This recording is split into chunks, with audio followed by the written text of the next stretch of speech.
Então, num primeiro momento, possivelmente teremos sanções a autoridades brasileiras, muito possivelmente, o que de fato é uma vergonha internacional, só lembrando que Lula já é persona não grata em Israel. Uma vergonha absurda, né? Fala pessoal, sejam bem-vindos! Começando mais um vídeo recheado de informações importantíssimas. Mas antes, inscreva-se agora mesmo no canal, deixe o seu like e compartilhe esse vídeo com o máximo de pessoas. Assim você vai estar me ajudando demais. Giro na tela e notícias a seguir.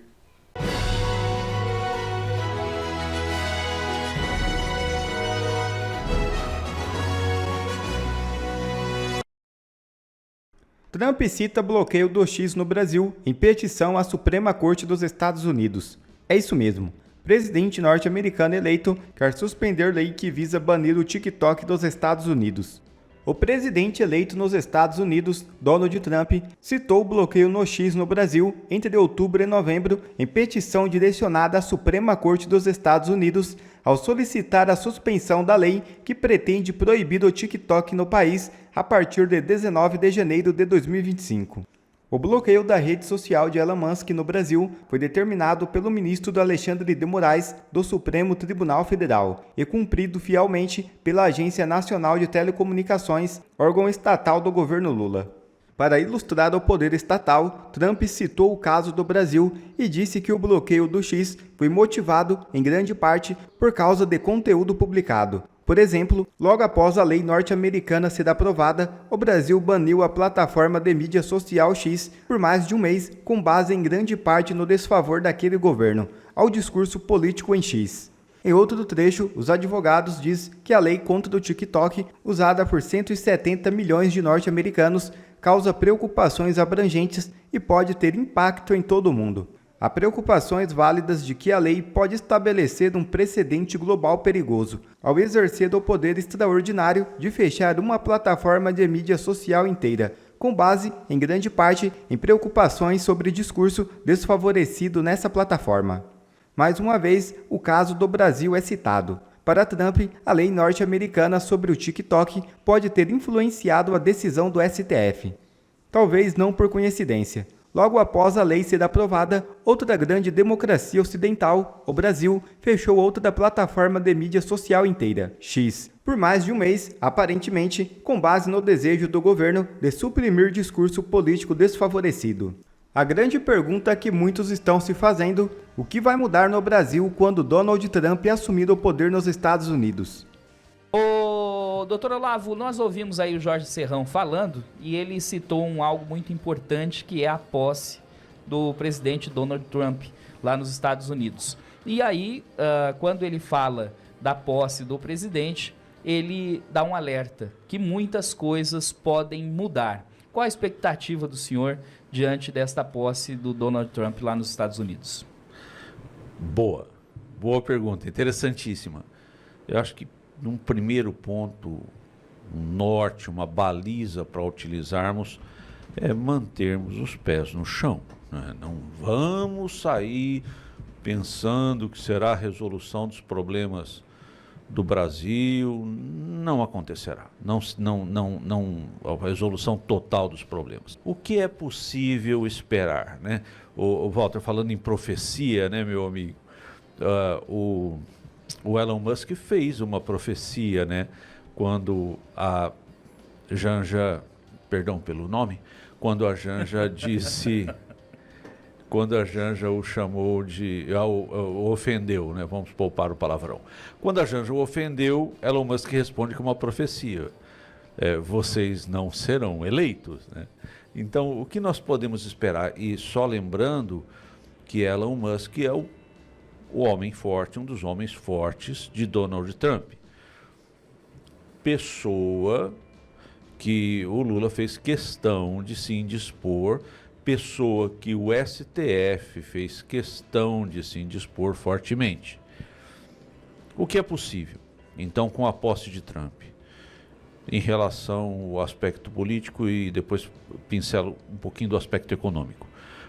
É possível, é bem possível que o Brasil seja penalizado com sanções de ingresso nos Estados Unidos, no território norte-americano, a algumas autoridades brasileiras. Isso é altamente possível. Acontecerá? Não sabemos, mas é muito, muito possível. Mesmo porque no Brasil hoje se pratica uma violência estatal contra os meios de comunicação, né? Nítido, muito claro. Hoje, para se fazer uma crítica política, amigo ouvinte, por exemplo, ao STF, por prudência, primeiro nós elogiamos. Bota reparo no que, como os jornalistas fazem. O STF é importante, depois a gente fala a verdade, né? De fato é importante, mas nós temos que tomar muito cuidado, né? Assisti uma entrevista do jurista Ives Gandra. Exato, Walter, ele fez um montão de elogios. Conheço os ministros, uns foram meus alunos. Aí ele fala, depois de todo esse preâmbulo de proteção, ele fala as verdades. Então, num primeiro momento, possivelmente teremos sanções a autoridades brasileiras, muito possivelmente, o que de fato é uma vergonha internacional, só lembrando que Lula já é persona não grata em Israel. Uma vergonha absurda, né? Lembrando que a Bíblia menciona que nós devemos abençoar, o Walter depois pode me socorrer nesse comentário, abençoar Israel, enfim, há uma dura promessa para aqueles que não se posicionam desse jeito. Num segundo ponto, sobre o aspecto econômico, há uma chance, uma hipótese bastante importante de sofrermos algumas sanções pela posição não do grupo econômico BRICS, mas do grupo político BRICS. É possível que esse grupo receba sanções. Que sanções seriam essas? Taxação, sobretaxas. Isso é uma hipótese bastante concreta. E por fim, Donald Trump chega trazendo uma valorização, isso é importante, viu? Uma valorização do dólar no mercado internacional. Então não é só o real que tem se desvalorizado, o dólar tem se fortalecido no comércio, no mercado internacional, o que tem levado também muitos investidores, inclusive brasileiros, a utilizarem plataformas de investimento nos Estados Unidos. Houve um aumento em torno de 20% nesse mês de dezembro. Saída de investimento no Brasil para investir em títulos públicos norte-americanos pela segurança, e títulos tradicionais, nada muito arrojado, para juro muito alto, não, só segurança mesmo. Dentro da migração desses investimentos brasileiros para os Estados Unidos. Isso fortemente acontecerá, porque há uma chance de acontecer muito intensa, pelo fato também da economia brasileira não ir bem. Isso é quase um eufemismo. A economia brasileira vai mal, estamos à porta de um processo inflacionário, a gastança desenfreada continua. O Lula já, mais do que ter dito, ele fala assim, né? Gasto, por exemplo, com saúde não é gasto, é investimento. Gasto é gasto. Se você tem 100 e gastar 50, você só fica com 50. O nosso caso é assim, você tem 100 e está gastando 150, então você fica devendo 50. Gasto é gasto. A fala gasto é investimento, aí sim é um eufemismo sem medida, uma falsa verdade sem medida. Então, caminhamos no Brasil por uma crise econômica que pode ser agravada por sanções internacionais. Só lembrando, rapidamente sobre esse tema, hoje, queimamos quase 10% da nossa reserva de dólares no mês de dezembro, numa artificialidade para manter o dólar baixo. Se nós tivermos uma crise, uma inundação, uma tragédia climática no Brasil, nós poderemos antecipar fortemente essa crise que se avizinha. Gostaria de ouvi-lo também, Walter, sobre a expectativa da posse de Donald Trump lá nos Estados Unidos. Eu acredito o seguinte, o pessoal que chega novamente ao poder e que supera... Primeiro, uma diferença entre Estados Unidos e Brasil. A gente está vendo que o Trump está podendo chegar ao poder nos Estados Unidos porque, felizmente, o judiciário lá não foi tomado como aqui. Se tentou, se produziu lawfare, que é esse fenômeno, tecnicamente se chama lawfare, né? Que é a utilização do judiciário para fins de luta e guerra política, mas a Suprema Corte dos Estados Unidos e o sistema judiciário estava ainda blindado para esse processo, que infelizmente nós não enxergamos aqui no Brasil. Vamos lembrar que o Eduardo Bolsonaro estava na posse do Donald Trump. E vamos lembrar que o Eduardo Bolsonaro é objeto de uma gravação daqueles 6 gigas de mensagens que seriam liberadas pelo Greenwald e que não apareceram. E naquelas mensagens tinha um propósito que não é nada republicano, de um determinado ministro dizer o seguinte: eu quero um fulano. Me lembrou, falar em Bíblia, a história de Salomé, Olavo, né? Eu quero a cabeça de João Batista. Imagina um ministro, né, da República dizer isso: olha, eu quero a cabeça do Eduardo Bolsonaro. Ah, mas não tem nada. Então inventa, usa a tua criatividade. Aquilo já era suficiente para derrubar tudo, né? Mas estão aí, infelizmente. Lembrar, já falando em Bíblia, é Gênesis, Olavo, né? Abençoarei os que te abençoarem e amaldiçoarei os que te amaldiçoarem. Né? Então a gente acredita muito nisso e espera isso. Eu estou fazendo esse preâmbulo, né, esse prolegômeno, como faz o doutor Ives Gandra, para dizer o seguinte: eu acho que os caras estão cientes do que está acontecendo no Brasil. Mas primeiro vai ser Venezuela, né, porque na Venezuela nós temos uma ditadura no quintal dos Estados Unidos. Comprovadamente uma ditadura. As atas forjadas, opositores na cadeia, parecido. Não é muito diferente, não, né, do que a gente tem vivido aqui, opositores na cadeia. Então, primeiro vai ser ali. Mas não quer dizer que aqui não vai acontecer também. O Serrão falou que deseja, e eu também, para nós, em 2025, especialmente saúde, é claro. É isso que a gente precisa. Mas eu quero lembrar da liberdade. Porque nesse momento, nada mais está sob ataque, nenhum valor para nós mais importante está sob ataque que a nossa liberdade. A liberdade de expressão, especialmente a liberdade de expressão, que é essencial numa democracia. E que se a gente estivesse vivendo uma democracia constitucional, está garantido lá na Constituição. Garante-se a todos a liberdade de crença e a liberdade de expressão, vedado o anonimato. Não, só que não se tem mais isso. A partir do que, de novo, volto ao início do meu primeiro comentário aqui, da tomada ideológica do judiciário. Aí se criam tipos penais abertos e se começa a encontrar crime onde não tem. E a perseguir pessoas por delito de opinião, o que não está nem no Código Penal, nem na Constituição brasileira. Eu acho que é isso que vai mudar, Léo, no final das contas, né? Essas sanções, elas vão começar a apontar para isso. As redes sociais aqui, que são norte-americanas, na sua grande maioria, que nós estamos falando, o YouTube. Vocês vejam, por exemplo, que o cara do Facebook, o Mark Zuckerberg, já mudou de posição. E tanto mudou que, inclusive, ele fez doação para a campanha do Donald Trump. E antes era isso. Eu tive em São Francisco, na Califórnia, por 2 vezes. E eu fico chocado com o que o wokeísmo e esse esquerdismo fez lá. Né? E essa galera estava dentro, assim como está dentro da redação do jornal, e nós aqui somos uma exceção numa hegemonia de 95, 98, por 99% da imprensa que é de esquerda, nas plataformas estava acontecendo a mesma coisa. Tanto que o Elon Musk, quando comprou o X, ele teve que mandar todo mundo embora. Porque aquela galera que estava lá dentro trabalhando de chinelinho de dedo, sai ali fora para queimar o seu baseado, essa turma está toda numa outra batida, diferente da batida que nós estamos aqui, e criminalizando a nossa posição. A gente não tem nada que ver com a vida deles, problema deles, cada um viva do jeito que quer, só que eles querem ditar regra para a nossa vida. Essa é a diferença do cara da esquerda hoje para nós. Eles estão falando em democracia e liberdade, mas não respeitam o nosso direito de crença, o nosso direito de opinião e querem nos impor goela abaixo a ideologia deles. Eu acho que essa é a grande mudança que vai começar a acontecer no mundo a partir agora da posse do Donald Trump. E, aliás, eu desejo muito isso. E óbvio que, paralelamente a isso, eu acho que vão haver, sim, essas outras repercussões de cancelamento de visto. Pode ser que aconteça, né?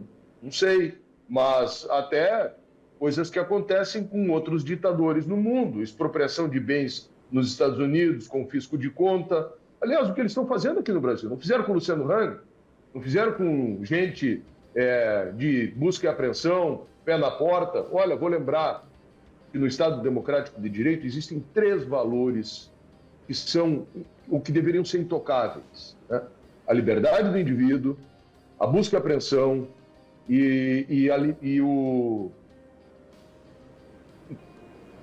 Agora me deu um branco aqui, mas que foram banalizadas nesses últimos tempos, né? O confisco, voltou aqui, confisco, a busca e apreensão e a liberdade de opinião.